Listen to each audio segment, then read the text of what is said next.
Aloha! Aloha. Aloha!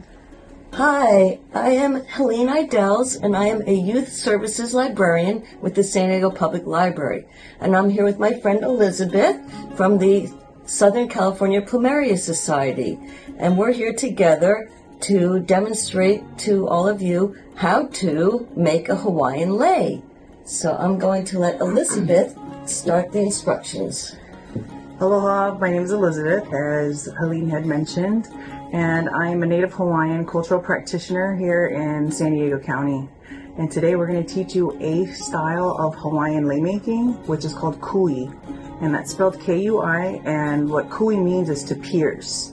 So before we get started with any type of movement with flowers or needles, just wanted to let you folks know that we do need a few supplies, and it's really good to have everything ready at hand and clean so that when you're ready to kui your lei, it's going to go quickly and you're going to be happy to wear it, either that or give it away to somebody. So let's start off with our materials. The first thing you're going to need is going to be lei needles, and they come in a variety of sizes and types. Some of them come closed with the eyelet here, or there is no closure for an eyelet. I know you can't really see it too well, but anyhow, this is a completely different type of lei needle. And that's like the hook, right? Yes, this has a hook at the end. You're also going to need sharp scissors, 100% cotton thread. You can find this at Joann's. Try to go to Joann's before they close out completely, because these are probably on sale right now. You're also going to need, let's see here, flowers. And today, Helene has graced us with ranunculus flowers. Ranunculus flowers are premium flowers that you can find at grocery stores, wholesalers, as well as florists. I would recommend that when you get them while they're pretty tight and closed, because these are very soft and delicate leaves. So when you're touching them, you don't want to put too much of your warm hands on it, because that's what sort of makes them a little bit more flimsier. But anyhow, these are gorgeous. They reflect in the light really well. And anyhow, that's the flower we're going to utilize today. We're not only using the heads of the flowers, we're going to be using the buds, so the tiny little pieces. And it's really fun to use the entire flower minus the stem, because one, there's a reduce of waste, and we really want to utilize everything that we have. And I know that Helene was sweet enough to say that this is a Hawaiian lei. What makes it a Hawaiian lei is really it's me. And plumeria flowers, which just aren't in season right now, so we're being creative by using the ranunculus instead. Absolutely. And as a lei maker, you should be able to utilize flowers that are within your environment, keeping things sustainable, because even Native Hawaiians know that we utilize with what's around us. And because we're here on the continent, we got to go to the store and buy a lot of them. I've only done this once before at one of the meetings where we were taught how to make a lei. So this is just so you know, you don't have to be perfectly skilled, experienced person in making leis. It's the part of the learning curve. Is that good? Yeah. Okay. So Helene has knotted off the end of her thread, which is going to help her to get started. So she has a choice of either starting with a bud, like this, a little small guy, or she wants to go ahead and use a big head right away. Sorry, we can't see that to her. But what she's going to do is she's going to grab her needle, and she's going to use the sharp tip, and she's going to pierce through the middle of the bottom portion of her bud or flower. So from the back. Right? So you want to find the middle and pierce through. Okay. And watch your fingers on the other side and push. I'm going to poke myself. So far I have one bud on. There you go. Nice. Okay. And then just bring it down just a little ways, and then add a new flower. Mine's a little bit crooked, but that's okay. So everyone is unique at each lei that you make. No two are exactly alike. Correct. It's really important too, I didn't state earlier that you have to process the flowers themselves. So you're not going to be able to pierce through the stems, so you have to cut the stems right at the neck of the flower itself. Yeah. Okay. So we already prepared a bunch of these, cutting off the stems and keeping them misted so they stay moist.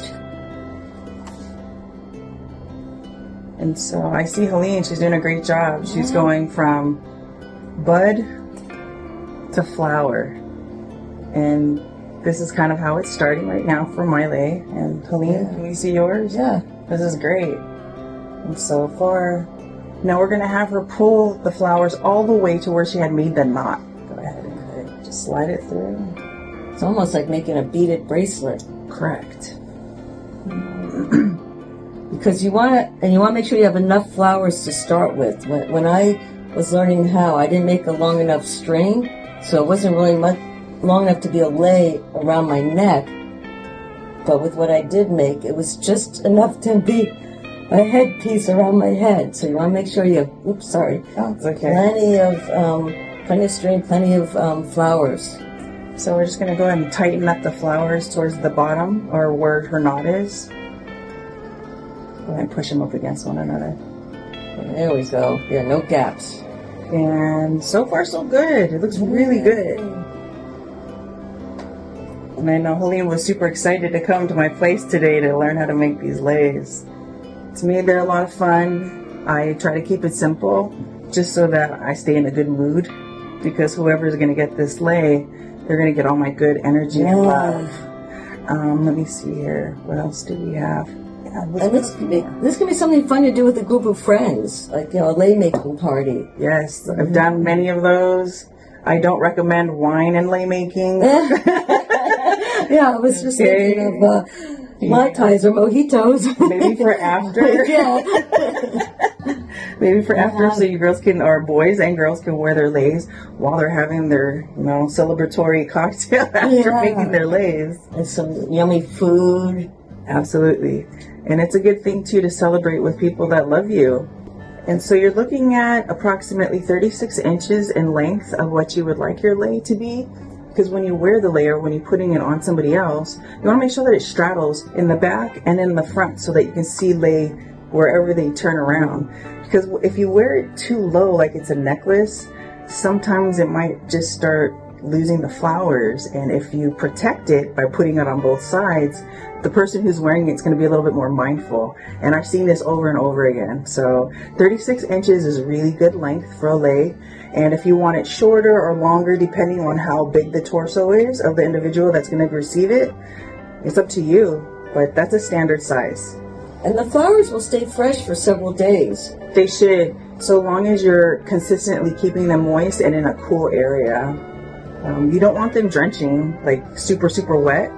But, I mean, if you have a little bit of moisture on it with a nice spray, you're going to have a beautiful lei to wear for maybe two or three events. And you can keep it fresh in your refrigerator too, right? Yes. Yeah. And I would definitely put it into a hydration chamber. And what hydration chambers look like are just like a really big Tupperware bucket that you would use for food. A moist paper towel on the bottom. You put your lei on top, spritz it a little bit with your water bottle, and then you put a dry paper towel on top of the already spritzed lei. You cover it up airtight, put it in the refrigerator, furthest away from the back, and you have got a hydration chamber with a gorgeous lei in it that you can wear to a party, somebody's retirement. Yeah. And I bought these bundles of flowers about 2 days before doing the presentation, so that they're still plenty fresh and had a chance to kind of open a little bit. And I think that's it for my lei. Yeah, you just, patience. You just take your time. No hurry. Just enjoy the process. I think that's the most important part. Yeah. Enjoy the process. All right. So now that I'm finished, I'm going to go ahead and I'm going to take my handy dandy scissors, cut off the thread from my needle. And this here, pardon me, is my finished lei. And I'm going to go ahead and I'm going to tie a knot to finish it off. Just keeping it as close to the last flower as I can because I don't want a lot of thread showing. Yeah, they want to keep them snug. Yes. And I'm kind of a creature of habit. I always want my allays, whoever they go to look very, very crisp and prideful. So then when I see the person wearing what I made, I'm excited for them. I'm excited. Yeah, so right now that I made my final knot, I'm going to go ahead and get my two ends together, and I'm going to tie a knot to join them. And then I have the excess. I'm going to just give it a little snip. And now that it's finished, Oh, I can go beautiful. ahead right here.